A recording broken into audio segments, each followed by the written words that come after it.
Julie Metz and Danielle Trussoni are two of my favorite writers that I've had the pleasure and honor of having at Spoken Interludes, my reading series that I started 25 years ago.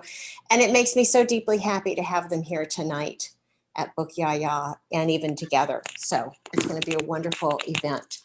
Some quick housekeeping.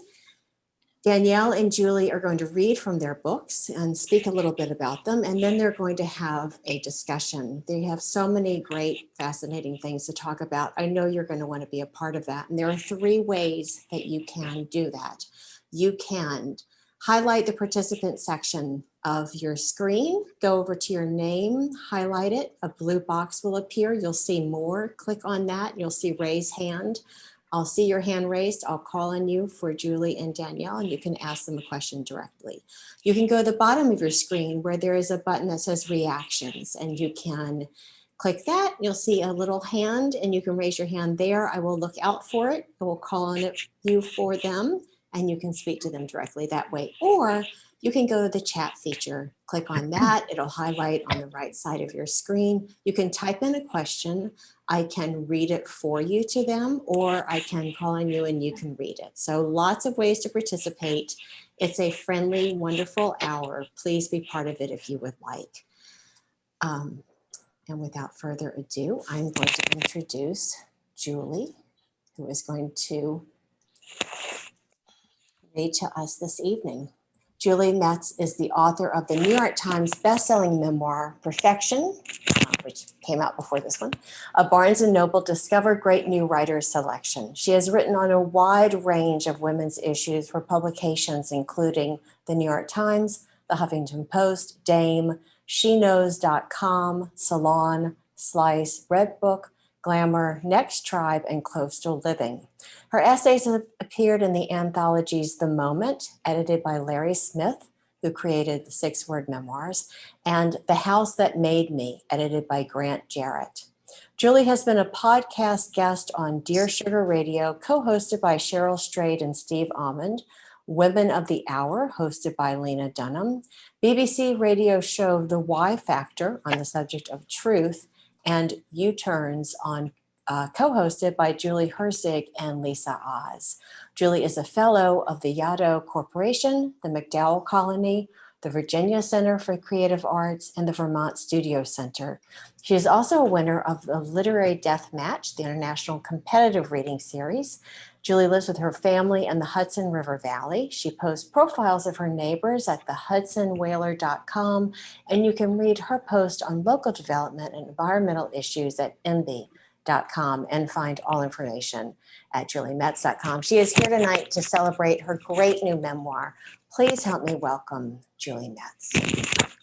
Thank you so much for having me. It's really delightful to be back. I loved being on Spoken Interludes, and I'm so pleased that we could do this evening together.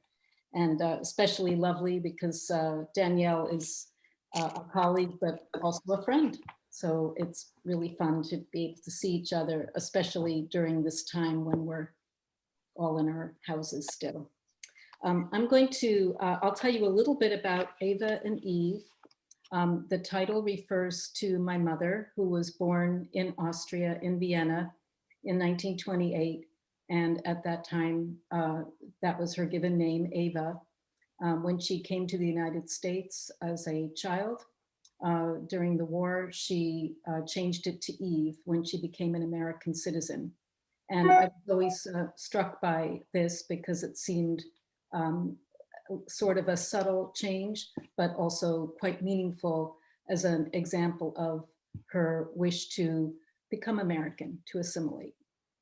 The book is the story of how my mother's Jewish family escaped from Nazi-occupied Vienna in 1940. And this happened at a time not so different from our present day, when there's a lot of discussion about immigration and what it means and who is an American. So the conversation was happening then, and we're still having that same conversation. The restrictive immigration laws of that time trapped many Jews in Europe. They just couldn't get out, and the challenge was how to get an American visa. And the book moves between the past and the present. It follows my own research journey into the past and also is my loving attempt to recreate the Vienna, sort of a golden time in Vienna that existed for Jews before the war. And I'll read just a very short bit from the prologue. I like to show everybody a photograph that is just opposite in the book. It's just opposite the opening of the prologue. And it's this photograph of my mother. I don't know if you can see that. She was about 9.5 at the time. And the opening prologue is Eva at 9. I've never met this sweet child who smiles at me with the confidence of a well-loved daughter. She is pretty, well-groomed, well-fed. She poses on her own in a comfortable sitting room, but in her easy gaze, I sense the presence of other people, parents, siblings, aunts, uncles, cousins, family friends, and the unknown photographer. Behind her, a few hints of the room's decor.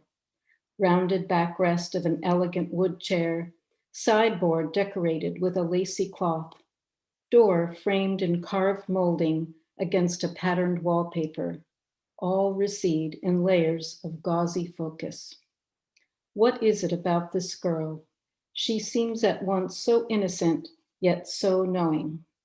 Her plump cheeks are incarnadine, like a morsel of blush-tinted marzipan, yet something about the intensity of her dark eyes tells me that she is fiercer than her sweet presentation. She will need that fierceness. In 2 months, this girl's country will be taken over by a cohort of extremists, led by an authoritarian germaphobe who hates people of her kind. He sees them as filth, vermin, contamination.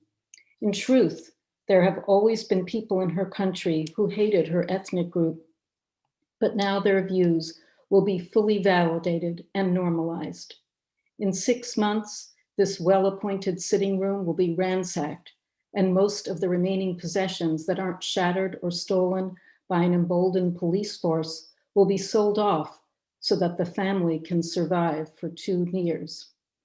The girl's parents will spend those 2 years in a struggle against a mighty bureaucracy as they attempt to get out of a once beloved city whose majority population now sees them as enemies of a new empire.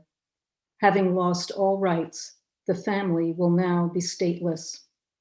Across the ocean, the latest incarnation of the xenophobic, isolationist America First movement is in full sway.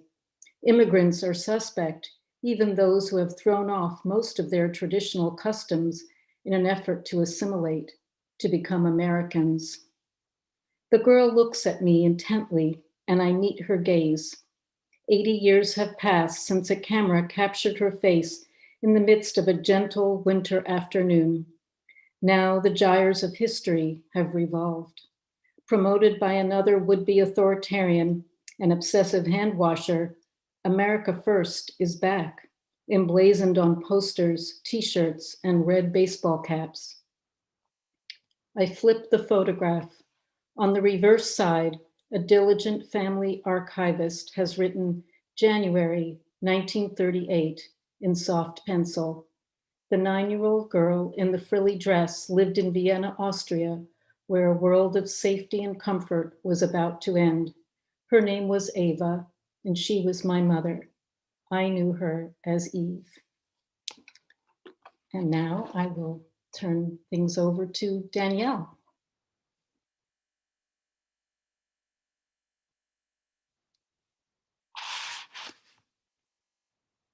Are we frozen? Oh, okay. Sorry, we lost, I'm having an audio problem.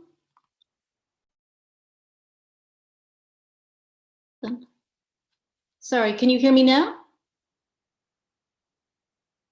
Oh, okay. I'm going to log out and come back in.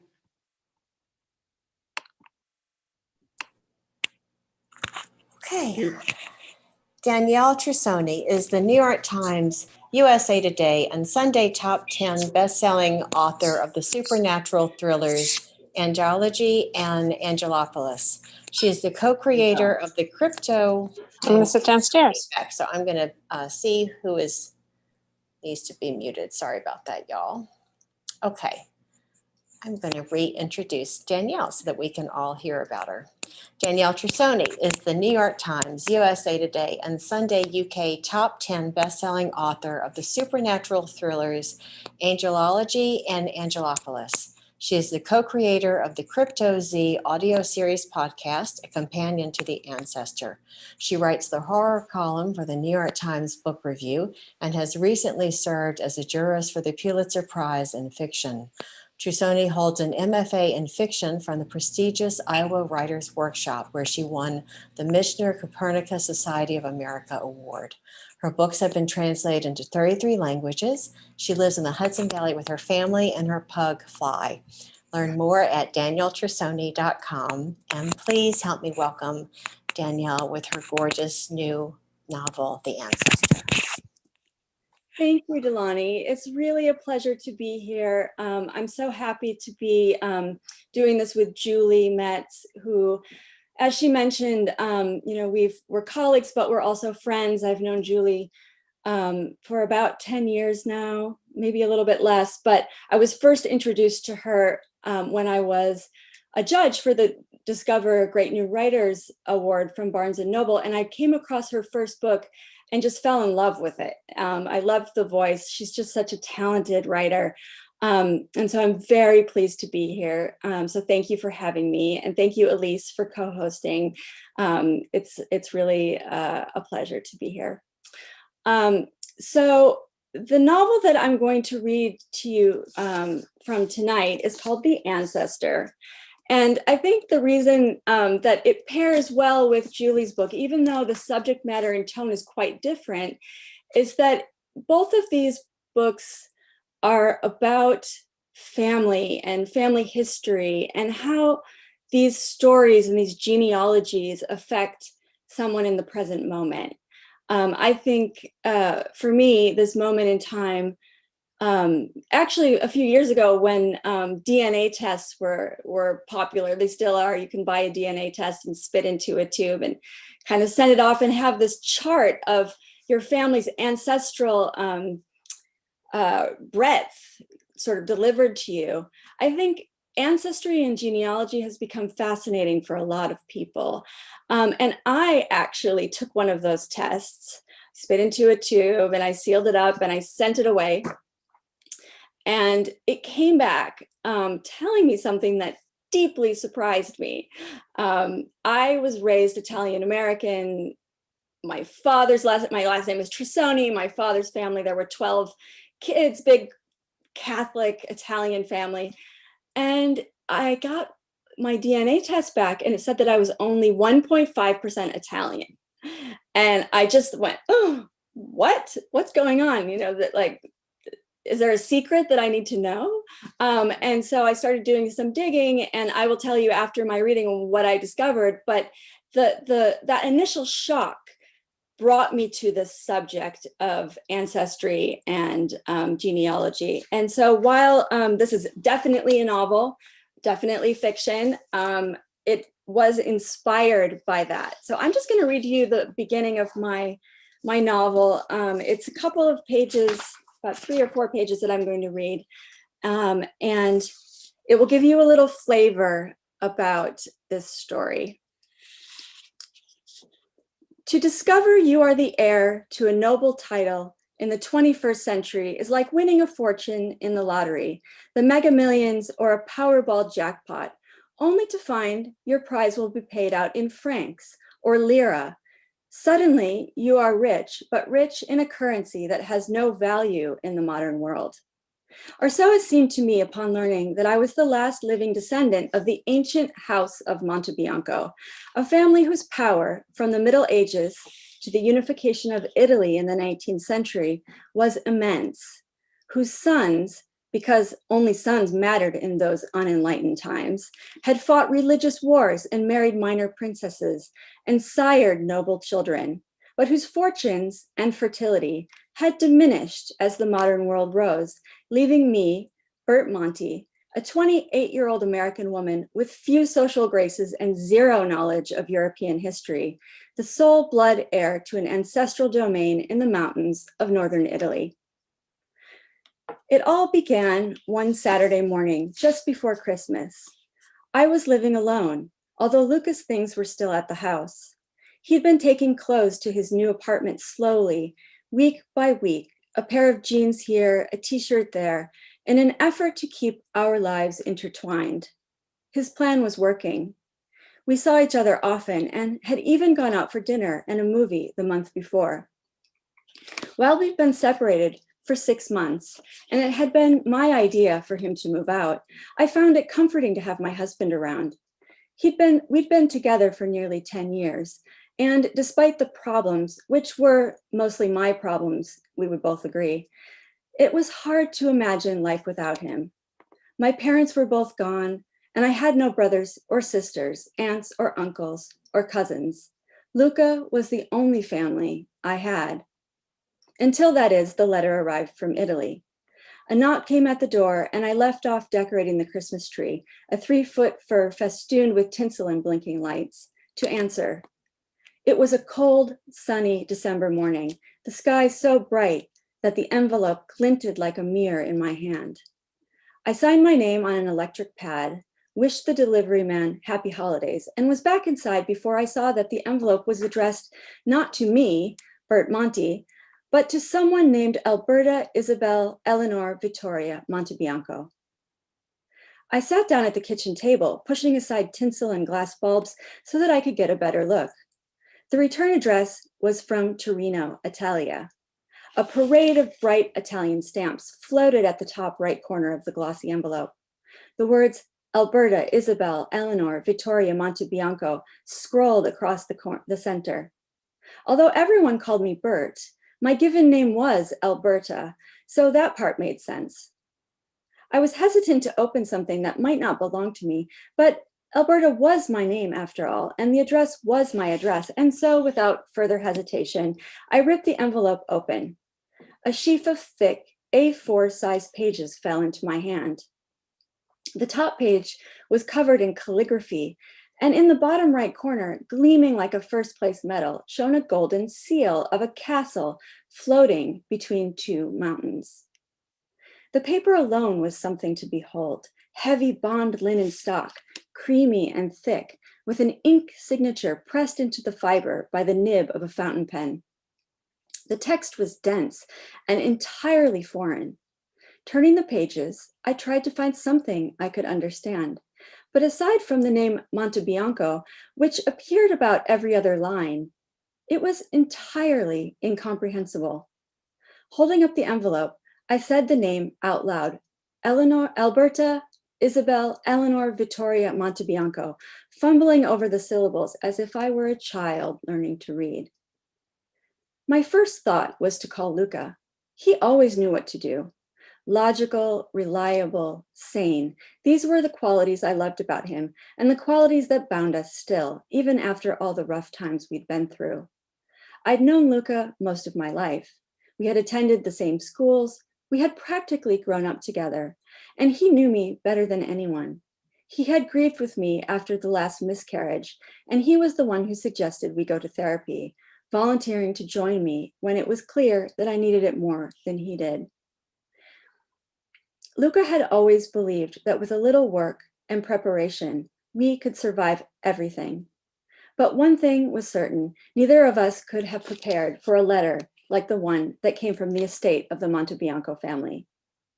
I remember sitting there in my kitchen, turning the envelope over in my hands.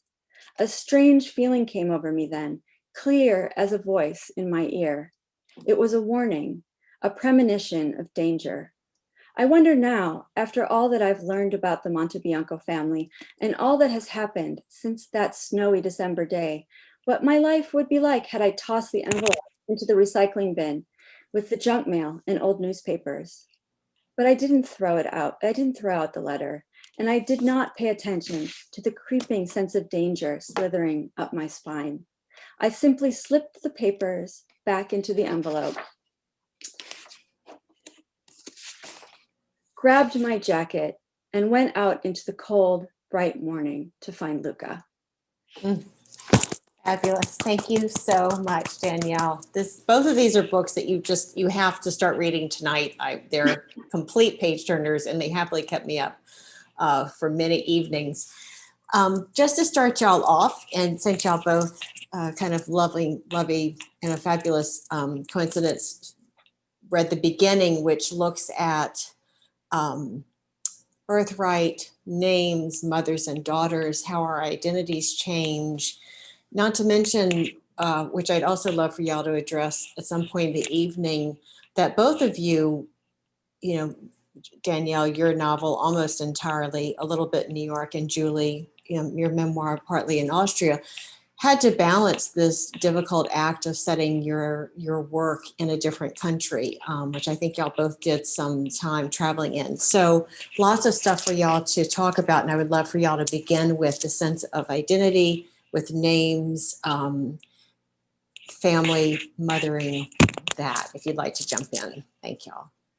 Yes, I hope that the reading went okay. There was some kind of glitch at some point.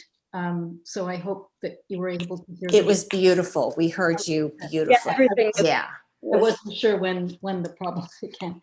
I was so struck, Danielle, while you were reading, that one of the overlaps in our stories as well is that, without any spoilers, because really it's such a great story, is that both of our books also deal with this idea of otherness, and that there are families where you feel that you belong or you don't belong, and that in your story, very much so, there's a kind of other quality that's very mysterious and frankly kept me up late at night. It was very scary, but in a good way. And so I was wondering if you would like to talk about that a little bit. That in my book, of course, my family was Jewish and they were the others. So it struck me, that's really a very common thread in the stories, and that it also weaves into this idea of family. Yeah, I think that was one of the main reasons I wrote this book, actually, is this sense of what does it mean to belong, and what does it mean to be outside of that kind of community, and what does it mean even beyond that to meet the extreme other. For those who finished the book, at the end there is a sort of extreme othering in the Ancestor, and it's something that's always fascinated me. The character Bert in the Ancestor is from a sort of tight-knit Italian-American community, but she's always been sort of held at a remove in that community, and she's never fully understood why. Even her husband, Luca, who's part of that community, has his own family has considered her to be a little bit beyond the pale.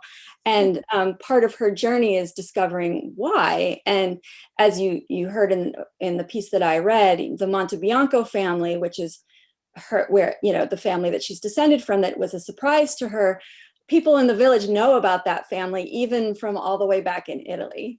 And that's another thing that really fascinates me about small communities and ethnic communities and immigrants, right? Because this book partially began because my great-grandparents were from a small village in the Italian Alps. And when I was growing up, I would hear stories about all the little things that everyone knew about each other.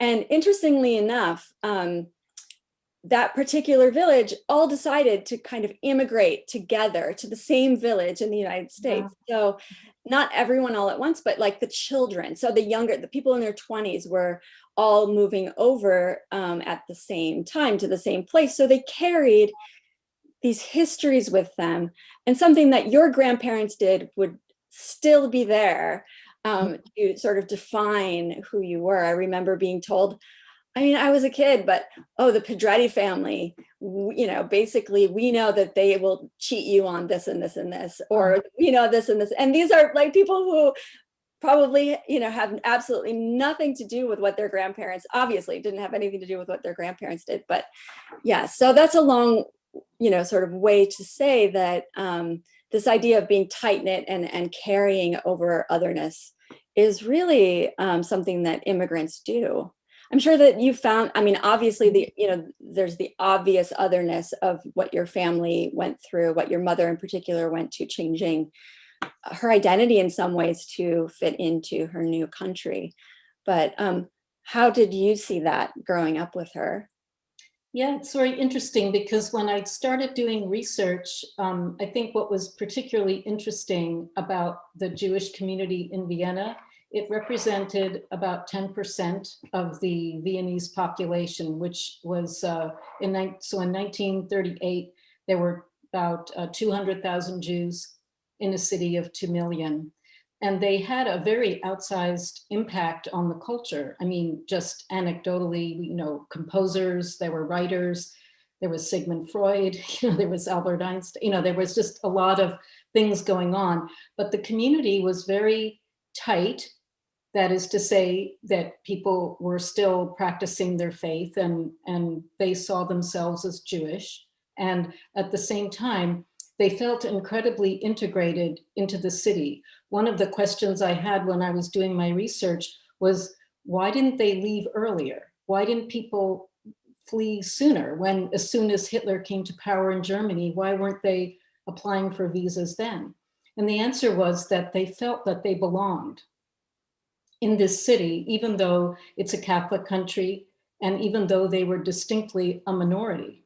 My mother gave an interview that I used as source material when I was writing. And one of the most poignant comments that she made was from her father, who said, I'm paraphrasing, but it's actually, I quoted in the book because it was so powerful to me, that when you live in Vienna, you should be quiet. You shouldn't make a sort of advertise yourself as a Jew, but at the same time, you should live as a Jew, that you shouldn't feel ashamed.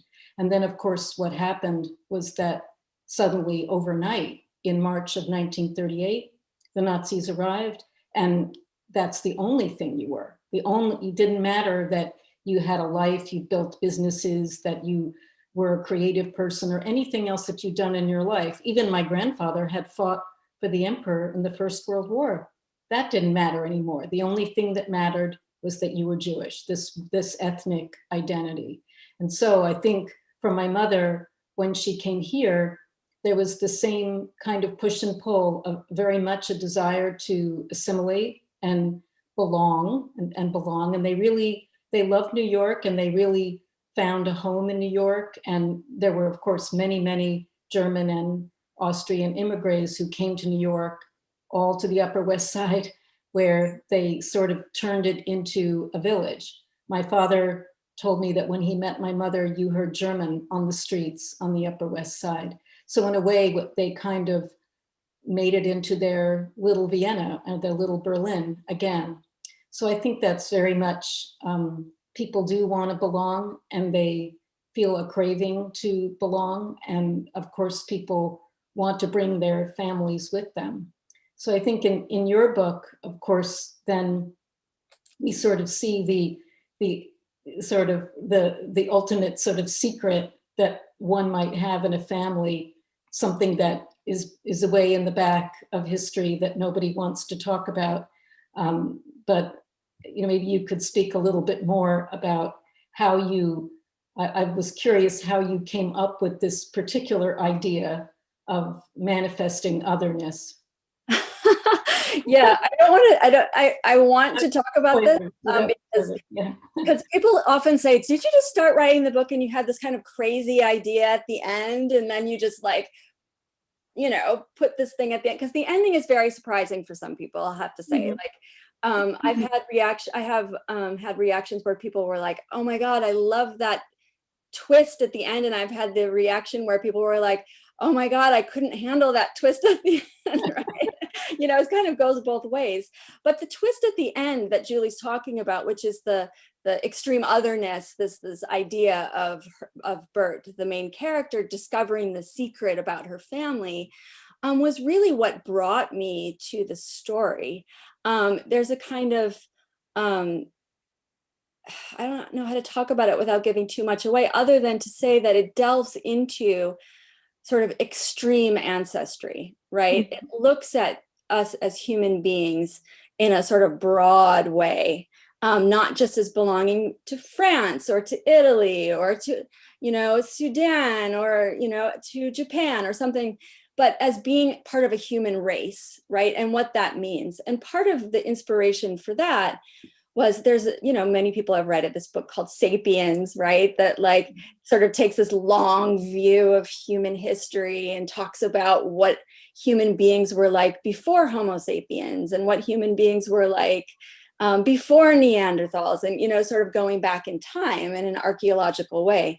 And that fascinates me. Of course I'm fascinated by our culture and human beings, but I'm also very fascinated by how we got to be what we are as people, as Homo sapiens. So yeah, there was a lot of sort of deep time research that went into it. And I reverse engineered a lot of the story to be able to do that in some ways. It's not easy to talk about sort of that subject and bring people into it. So that was my challenge. Yeah. How did you go about, in your book, right at the beginning, there's a family tree, and the family tree, of course, is very important in your story. And I was sort of curious how you kind of pieced together the family, that sort of created your family. Yeah, so I will show you that family tree. It's getting dark very rapidly, so if I disappear, I'm going to have to get up and turn a light on. The sunshine was far. So this is the family tree that Julie is talking about, and it's the Montebianco family tree, and it starts all the way up here with members of the Duke of Savoy's family from the Piedmont in Italy back in the 12th century. And so I actually made a family tree, and I made all of the characters between the present and that far back. And that was just so much fun. And I also based a lot of these characters on historical figures. So I went to the Aosta Valley where the book ends up being set. We start in New York, but she goes to Italy up in the mountains in the Alps. And I went there and I went to museums and I started looking at actual family trees. And I just had so much fun sort of collecting all this information and putting it together. I think that my journey, writing a novel like this is much different than yours, Julie. I've written 2 memoirs as well, and Julie and I actually met because both of us had written memoirs. Her first book was a memoir, and I wrote a memoir about my first book was a memoir about my father, who was a Vietnam vet. And a lot of our friendship has been sort of revolving around family stories and what it means to write a memoir. And I know, just because I know you personally, that this journey for you to write this story was, it wasn't a vacation. I took a trip to Italy and it was fun, right? I had a lot of great wine and great food. But Julie has really, this is a labor of deep family excavation, and something that I think is so important right now. I read this book and I was just heartbroken by it. I love it so much. Can you tell me just about the process of finding not only the creative stamina, but the emotional stamina to go back into these periods and to open up parts of your history that are a little bit painful? Mm-hmm. Yeah, it sort of started when, it started right after my mother died. My mother and I had a relationship that had a certain amount of conflict in it. Of course, I thought about it for some years and understood that in some way the conflict that we had was related to the trauma that she'd suffered as a child. After she died, I will just back up and say that while she was living, she would tell some stories, and they were her stories. She tended to tell them the same stories and always in the same way. I don't like to say rehearsed, but if you can imagine that she told them in a way that she could bear, and that over time she had developed a way of telling the stories so that she could bear to tell them. But there was a lot that was missing. After she died, my father asked me to go through her belongings, and I was going through a drawer that was clearly her secret drawer. She kept slips and nightgowns, and she knew nobody was going into this drawer. And in the way back of the drawer, I pull out a book, which actually looks quite a lot like the book, the little book here on the cover. It was a small canvas autograph book, the sort that children had. They were very popular in Germany and Austria at the time. And inside were messages from, her friends, family members, teachers. And I asked my father, have you ever seen this book before? And he said no, he'd never seen it. They were married for 54 years. So this was clearly the secret book. And it wasn't that there was anything in that book that was so revolutionary. I mean, the little writings were very sweet and tender, but what it told me was that that book had been holding a lot of pain and a lot of memories. So when I started going back, part of it was I wanted to find out if my mother was a reliable narrator, if the stories that I'd heard as a child were true. Some of them seemed so incredible that they were beyond belief. So that was part of my research. But the other part of it was also just to find out more about what she had actually experienced. There were 2 missing years that I knew very little about, which were the years between 1938, when the Nazis arrived, and then 1940, when they finally left. There was no one left to tell me.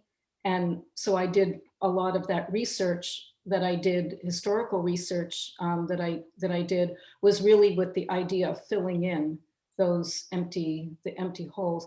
And it was at times it was truly heartbreaking to do it. But by that point, by the time I was traveling back to Vienna, I went back several times to do research. I felt really committed and engaged by the process. So in a way, not so different from the way that I know, because I know you, how dedicated you are to your research process, that once you're in it, I really couldn't let it go. And it did take a lot of years to do this, but I was working. In fact, I started doing some of the work when I was finishing my first book. So that's really, I would say that there was a kind of commitment. I felt like I needed to do it for myself, for my mother, but also for our family, so that we would, as a family, have all those missing stories. Yeah, so it's, I know another theme in both of our books is the mother-daughter connection. And of course, in your book, there's a most unusual mother-daughter connection that evolves, but over the course of a very complicated family that you lay out. But it really does speak a lot about the sort of the emotional journey of motherhood. And I was wondering if you might like to talk about that a bit. Sure. I am going to turn on a light really quick, though. Yeah. I think you're going to lose me in a minute. Just one second. Okay. Well, I'll just carry on. I mean, I'll just say for my own book, Is that better? The book is really about a mother and daughter and our connection. But why don't you take it from there and about your own story? So motherhood is a very large part of this novel, because Bert, the protagonist, desperately wants to be a mother. She wants to have a child, and one of the reasons her relationship with her husband Luca doesn't work is because she's had a number of miscarriages, and she just feels emotionally drained, and is depressed about that. And so they took time apart, and that's where we meet her, right, is in the middle of this, when this letter comes and she has this other sort of journey.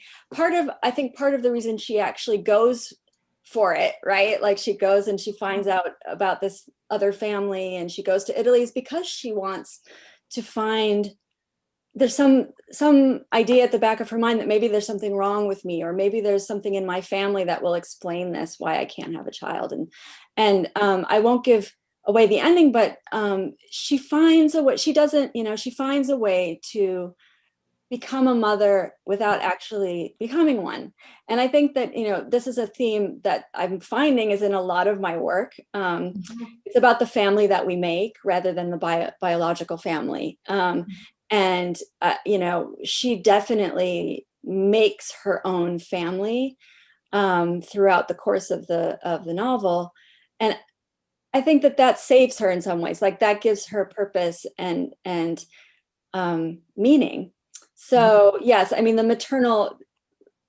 mother-child bond is a very important part of the story, but I think also, just in life in general, that who we nurture and who we bring into our inner circle is almost as important as the biology of it all. Mm-hmm. I do want to, there are two questions, but I also want to say that speaking to what you just said, Danielle, about choosing a family, what I also found in your book was Bert's journey was a great sense of acceptance of the family that she discovered, and kind of just accepting that part of herself that I also felt like was part of your journey with your book, Julie. Really beautiful, grappling with difficult issues. You watch these two women accept what is there and be able to, thrive with that I really responded to. And both, they're such gorgeous books. So we have two questions. The first is to Julie, and then Danielle, there's a question for you. This is from Diane Hurwitz. Julie, thank you so much for your hauntingly beautiful book. I too am a daughter of a Vienna-born Holocaust survivor mother. Do you think that there is a legacy of otherness as part of our history? Well, thank you very much for joining us this evening. Yeah, I would say that this is sort of, I think, a continual conflict of sort of trying to identify what it is to be an American. So when of course, the Viennese Jews who came here, German Jews who came here, Jews from all over Europe who arrived, had to sort of reinvent themselves. And that is, to me, really the American experience at its best, is a kind of reinvention. At the same time, I will say that I do feel very close to Europe. And so that's stayed with me all my life, a feeling of kinship with European culture.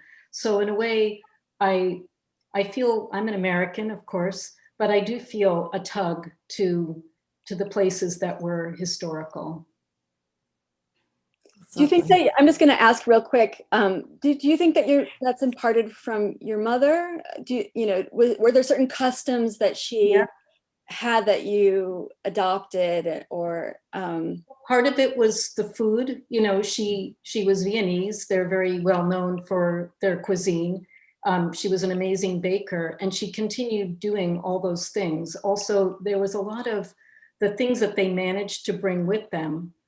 They came with 2 trunks, and in the trunks, you had to make choices. That was all you could bring. So they brought a lot of hand embroidered linens and a few things, from the old country. They really feel old, and I really love them because they speak to this other time when, this other world. So whenever I've gone back to Vienna and to also other countries in Europe where you really see a way of life that does acknowledge and cherish the old in a different way than we do here. It's sort of a joke in New York City, where I grew up, that, if you go away for 2 months, your neighborhood will be unrecognizable. And honestly, that has happened to me, where I've gone away for a vacation and come back, and, you look around, what happened to that store and what happened to that restaurant? But in Europe, you do feel this kind of continuity. And I think that's something I also really appreciated in your book, that there is this kind of thread of a family with roots going back so far. And so I think for me, when I started doing my research, I knew I wouldn't be able to go back that far, but I wanted to see, how far I could go back and what I could find that would sort of help me feel that connection. So to the questioner, I would just say, yeah, there is, I think you're always going to feel, I think it's good to hold on to the heritage that you have and find a way to make that feel alive for you at the same time. You know, we're living in a country of immigrants, so we're all from somewhere else. You know. That's beautiful. Thank you, Julie. And this is from Megan to Danielle. The Ancestor is one of the best books I've read in the last few years. I completely agree. Luca's arc really moved me. Without spoiling it for anyone else, is there anything you can say to comfort me? Did you consider other ways for that subplot to turn out? Yeah, so I love Luca too. Luca, if that's Bert's husband, estranged husband. And, you know, I'll just say that they don't get back together, right? So, and I did that. And his, you know, what happened with Luca happened because I very strongly felt that this had to be Bert's story and her journey. And also this book is working in something like it's called Gothic, right? The Gothic tradition. And it's been often in reviews compared to books like, you know, the Brontes or Frankenstein, right? It has that sort of vibe going on in it.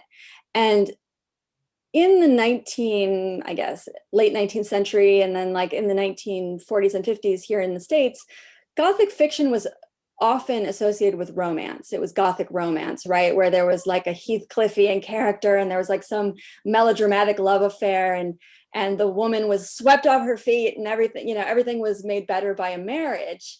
And I really wanted to undermine that trope.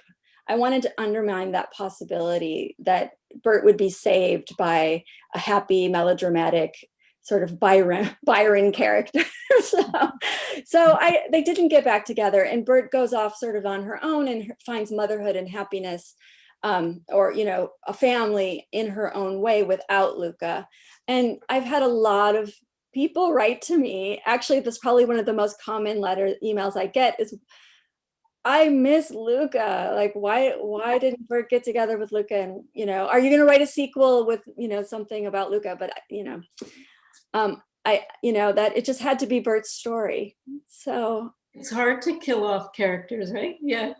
It's hard. You know, I think I lost some characters too in my story where you realize they're only going to appear, you know, for a short time, and that they can't be part of the main character's story because your heroine, I really see the connection to the Brontes, where really you have a heroine, say in Jane Eyre, or, you know, where really she's on her own and she has to figure it out. There is, of course, a romance in that novel, but it's really all comes from inside her, and you won't really experience that unless you have that character forced to, you know, chart her own path.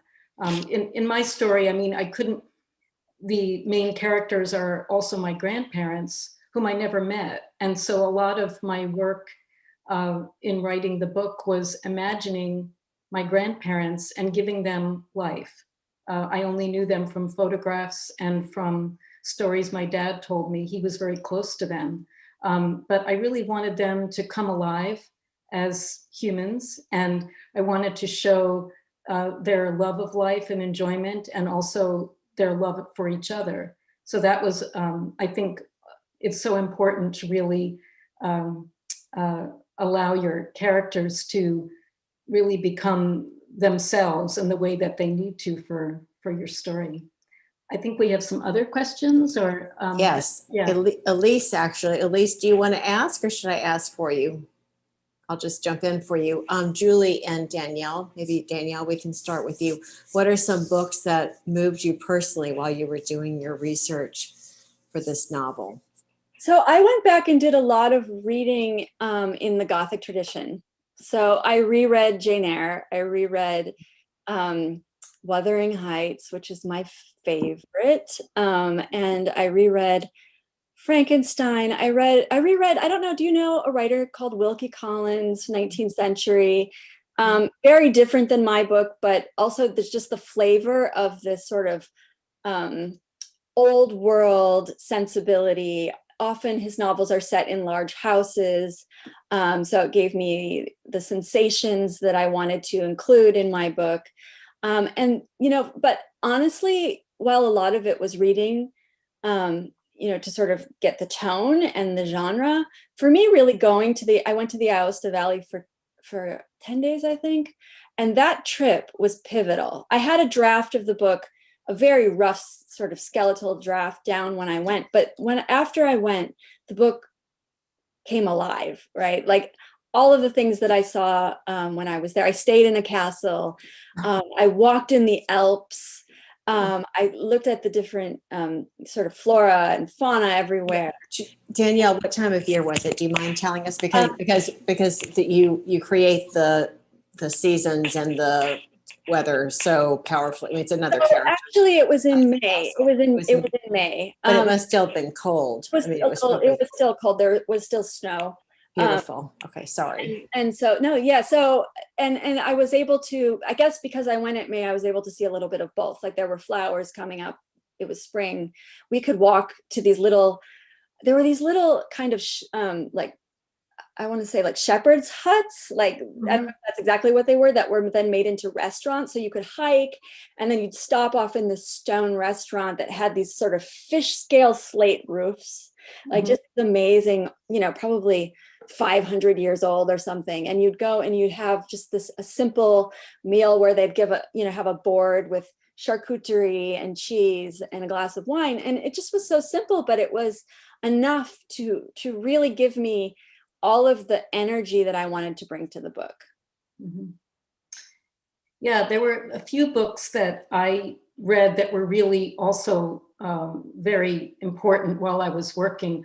There was one book that I kept on my desk for the entire time while I was working, which was Edmund Duval's The Hare with Amber Eyes.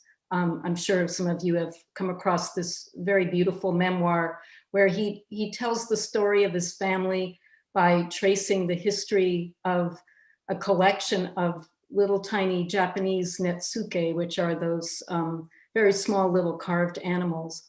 And when I first read that book, that really gave me hope, because there were certain objects in my family story too that I wanted to be able to share, and that they really had to become part of the plot.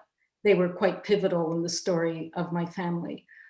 So that was one book that really I read several times and just kept it as a kind of a, I don't know, guardian angel at my desk. The other books, I read a number of other books which were more history. One of them is a book by, I think she's Swedish, her name is Elizabeth Asbrink. The book is called 1947, and that book was really a mind blower. It tells the story of a year that most of us don't think of as very important, very pivotal. It's 2 years after the end of World War II, but in fact, it was a very momentous year, and she sort of charts all the historical threads, everything that was going on through that year. The other book that I wish every American would read is a book by Sarah Churchwell. She is an American who works in England, teaches in England. The book is called Behold America, and it is the history of two ideas that we talk about a lot in America, which are the history of America first, this idea, America first, and also the idea of the American dream. And she charts how they intertwine from the beginning, really the founding of the country, till the present day. And it's really extremely illuminating. So those are 3 books that really were very important to me, but there are many others. I did, like Danielle, I did a lot of reading, wide-ranging reading. Are there other questions? Let's see, shall we? Okay, let's see. Well, we can continue with, talking about, I think, some of the other work that we did while writing. I was curious, Danielle, if you wanted to talk a little bit about sort of a bit of your process while writing this book and how the drafts, I think some people always imagine that you sit down and you write a draft and maybe you revise it a few times and then you're done, right? But that's not how I work. And I imagine that's not how this book evolved either. No, and I'm writing another novel right now, and I'm in this stage where I want to pull my hair out because I have a draft, but I have an idea of how good it could be, but I have the reality of how messy and bad it is right now. And you know, that gap between the imagination and what you know it can be with just the right amount of luck and hard work, and what it is in that after that first draft, this is the point where I think the difference between a writer who makes it and one who doesn't, right? Makes it meaning like if you get that book that you want to write. Mhm. Because yeah, the drafts and the stamina and the ability to believe in something when it feels like it's not, maybe not going to work, or maybe it was a foolhardy idea to even try it, is so important. So, and in all of my other books, including my memoirs, most of the structure is very layered with lots of letters and flashbacks and different characters coming in, different points of view. This book, I made a goal for myself. I'm going to start in one spot with this one character, and she is going to go on a journey that does not break. We're not going to let anybody else talk. We're not going to let anybody else put in a point of view except her all the way till the end. And when I do break that in one spot, I have a journal that comes in at the end from a character named Eleanor. There's a journal that we get a different point of view that I pretty much hold with that. So that was my, you know, structural sort of goal. And all of the drafts revolved around just getting that point of view correct, right? I think in different books, you have different, you know, challenges. And for me, you know, this was my challenge in this book. I really believe, and maybe it's just rationalizing my own experience as a writer, that there's always this time that you reach where you're just in the pit of despair and you're sure that you've just made a terrible mistake. I'm right there right now with this new book. Yeah. Today I stared at my computer and I was like, what am I doing? Yeah. But I actually have come to feel that it really is part of the process and pretty essential, that you sort of have to get, I mean, I guess in a film script, they call it the dark night of the soul, and you sort of have to get there so that you can reach that moment of enlightenment, so to speak, where you sort of have some insight into how to do it. I was, with this book, the structure is very braided. So there's myself as the narrator, and then there are the events that are happening in the past. And the trick was, how am I going to weave these together in a way that won't be disruptive for the reader, that the reader will feel like there's me, the narrator, and I'm taking you on a journey. And sometimes we're going into the past, and sometimes you're living parts of my life. And the reason why I felt I wanted to do it in part is because there was quite a long time period while I was working on the book. And I thought, well, I was living my life. I was doing other work. I was writing another book and publishing another book. And I had a child, and we had a family life, and all kinds of things were happening. So I felt that I wanted to figure out a way to do that. But at one point, I just remember I had the chapter stacks in piles, and I was almost literally rearranging them, trying to figure out, how is this possibly going to work? And am I mad? This is when I would say that one of the most beautiful things that's happened to me as a writer has been time at residencies, where you walk away from everything, you bring your pads of paper and your laptop with you, and for often I'm not away for that long, maybe a few weeks, but it's just being alone and away from everybody else that has really helped me sort of find that moment and kind of crawl out of the dark place. But it's, yeah, I don't like to count how many drafts I write, but no, it's I'm sure that you've had similar experiences with your previous books as well.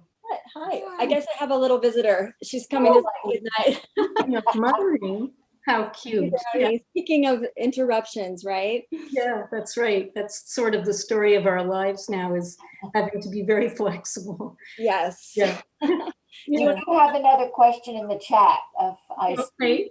from Robin, just curious if either Julie or Danielle have any desire to switch genres and write fiction or nonfiction in Danielle's case. What do you think?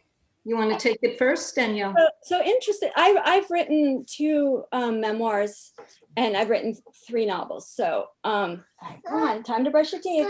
Yeah, bye-bye. Hi. Bye-bye, sweetie. And so where was I? Yeah, so I have switched genres, and I write a column for the New York Times Book Review, which really has me like sort of shift into another way of thinking. So yeah, I've done that. But Julie, I don't think you've written fiction, have you? Well, it's funny that you would mention that, because in this book, in EVA and EVE, there are some passages that I fictionalized. I had to do this because of all those missing holes that I was describing in the narrative. So the way I chose to do it in this memoir was with full disclosure, where I announced to the reader, you know, we're going to imagine something, please come with me. And I promise you it's based on lots of research, and I did my homework, but in fact, I'm imagining the scene. But having that experience, I had not written any fiction prior. Having this experience of writing those passages actually has inspired me, and the project I'm working on now is fiction. So it's going to deal with similar kinds of research, because I find I really love doing the research. I love feeling grounded in the research, and then I feel like I can take liberties where I want to. I think you're the same, that you really like to do that work first. But so we'll see what happens with this next project. I'm just a bit of a way in working on it, and I love doing the work and imagining the history. Again, it'll be historical, but at the same time, you know, it will be a departure. So it's an interesting question. That's exciting. Yeah, Yeah. Read that, Julie. Yeah, just at the beginning. Is there, let's see, are there more? Well, oh, did someone ask what was the third book? I wasn't quite clear on that question there. I think they're referring to, you said that you read, there were 3 main books that you were reading. Oh, I'm sorry. Yeah, there were the books were The Hair with Amber Eyes. There was Elizabeth Asbrink's 1947. And then the last book is Sarah Churchwell's book, Behold America. Right. Yeah, so those 2, the second 2 are, well, The Hair with Amber Eyes is a memoir. The other 2 books are works of history, but I'll just say that both of these writers can really tell a story. So if a book of history can be a page turner, both of those are. I very much recommend them. Wow. Yeah. So do we have time to continue, or more, or are we? If you would like to Close to the hour? continue, we could go another 10 minutes or so. Okay, yeah, just want to make sure that we had time. Yeah, so Danielle, do you want to talk a little bit about what you're working on now without any spoilers, and just sort of the process that you're engaged in now? So I'm writing another novel. It's, you know, of course, very different than this one. I seem to like to reinvent the wheel every time I write. So yeah, I don't really, I'll say that I don't even know how to describe it. I will say that it's set in it's contemporary, pretty much before the pandemic, which is actually another interesting thing. You know, all the writers who are writing contemporary fiction now are having lots of interesting acrobatics that they have to perform to figure out whether they're going to include the pandemic into their fiction or how they're going to write about it. And that's going, I think, as a reader in the next few years, I'm going to be interested to see how that plays out. But I'm writing a novel. It's, you know, it's partially set upstate New York in a big old Victorian mansion. And so it's a little bit spooky in places. Part of it is set in New York City. And part of it is, I'll say that one thing that I can say about the main character, it's a man who is very good at solving puzzles. So I have some puzzles in the book, actually.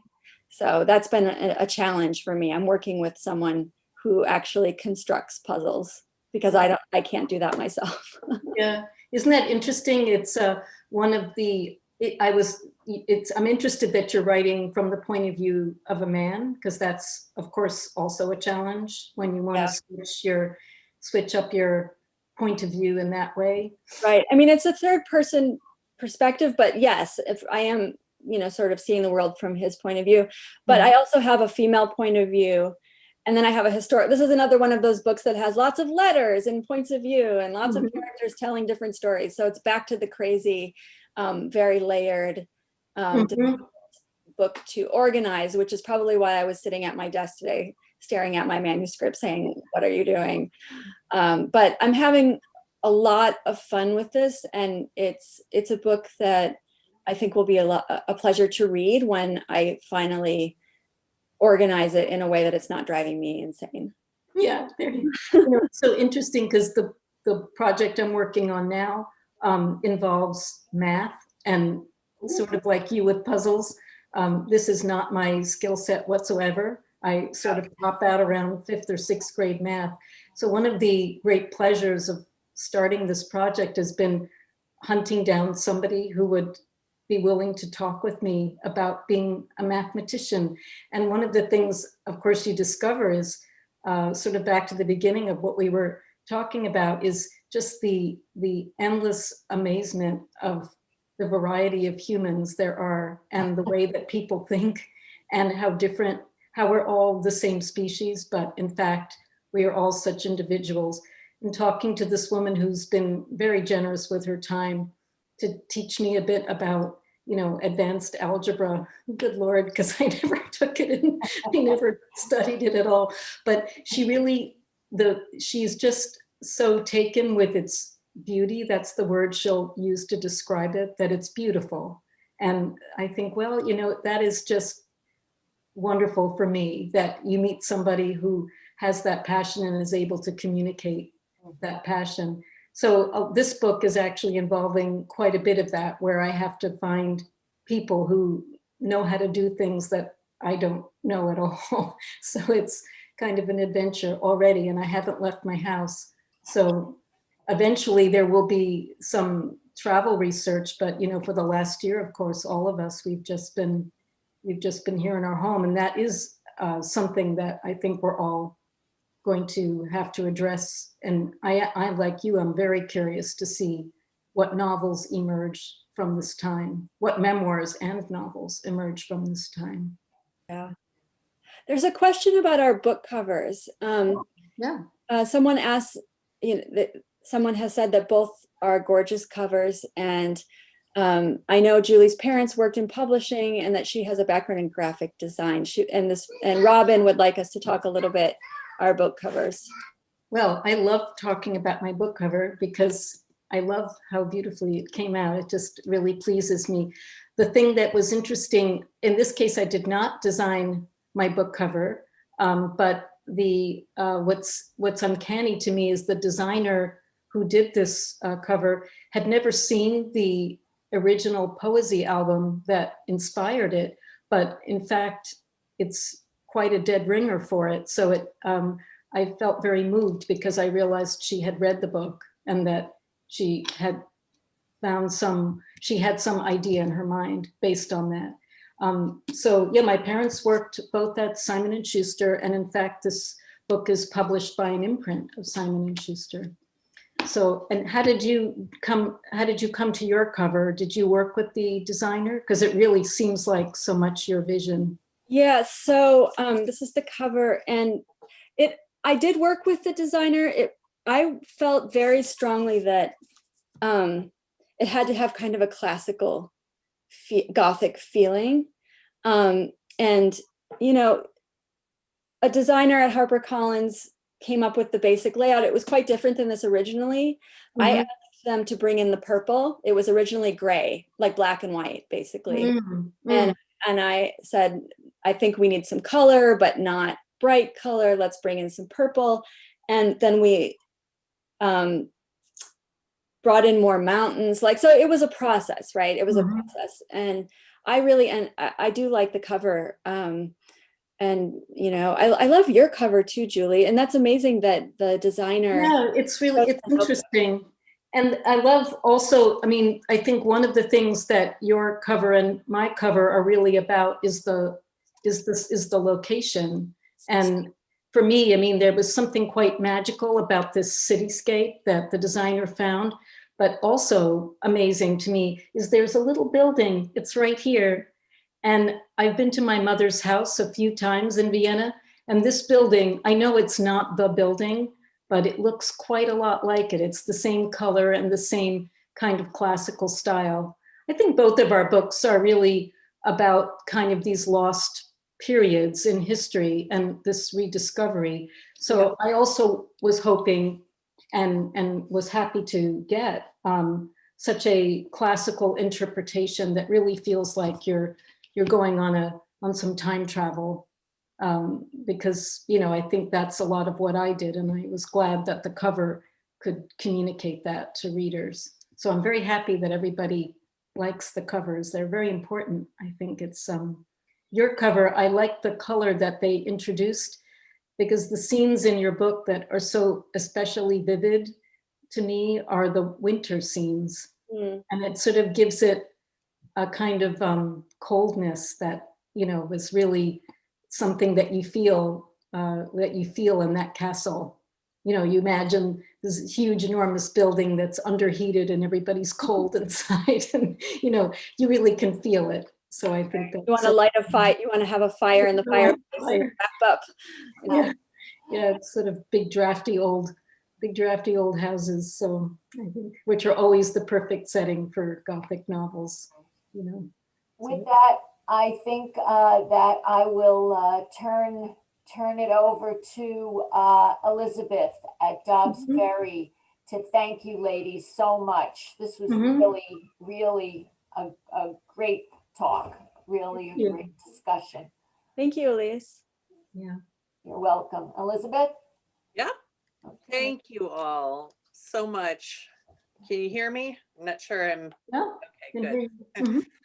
Thank you, Julie and Danielle. What a great talk about two very different but really interesting books. And I have to say, I haven't gotten to read them yet. So now I'm even more so. I really want to experience both of them, and they really sound great. And thank you so much for joining us.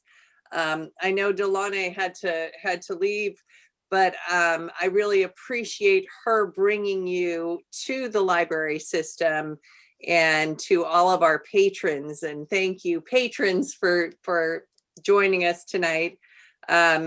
If you want to experience more of these wonderful events, you can go to bookyaya.com and also look on Hendrick Hudson's website and the Dobbs Ferry Library website for future events.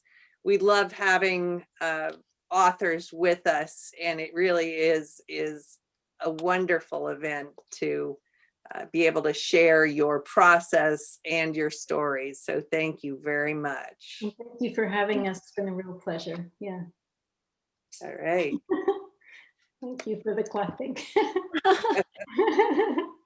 Okay, well, we hope we'll see you soon, and it's been a great evening. Thank you so much. Thank you very much. Good luck to you all also. Bye. Good night, all.